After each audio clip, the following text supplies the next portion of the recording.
Hey everybody, this is Mike Anderson with Collision Advice. I'm here with my great friend Danny with the DEG, and we're working with SCRS to bring you a series of quick tips that will help you to boost your business.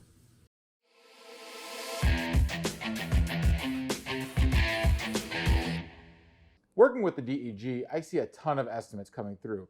And one of the things that I see missing are line notes. There's nothing more frustrating than reading an estimate. It could be the longest, baddest estimate in the world, but if there's no line notes, it doesn't tell a story. Things like using OEM repair information verbiage, using paint manufacturer documents, even owner's manual verbiage. Again, those help tell the story of the line notes. Mike, you see a ton of estimates out there. Tell me what you think. Yeah, I would absolutely agree with you, Danny. I don't see enough utilization on line notes. A lot of people say, well, I don't have enough time.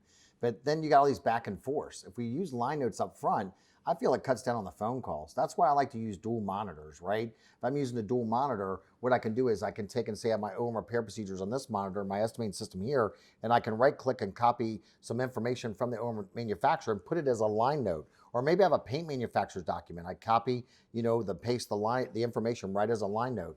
Another example of a line note is like on my frame pulls or unibody repairs, right? Like pull left rail, and then I'll have a line note like, forward, 4 millimeters, down 4 millimeters, over to the left 4 millimeters.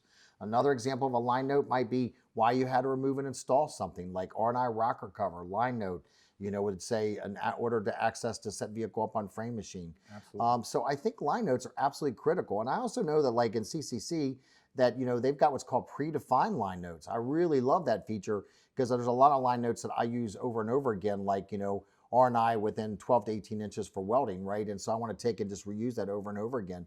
So utilizing features like that will also help you to have consistency, as well as also make sure that you kind of have a standard for your organization to get quicker approval. So Danny, I think this was a great tip today, is utilizing line notes. Absolutely, Mike. Well, thank you. And again, don't delay. Do your line notes today.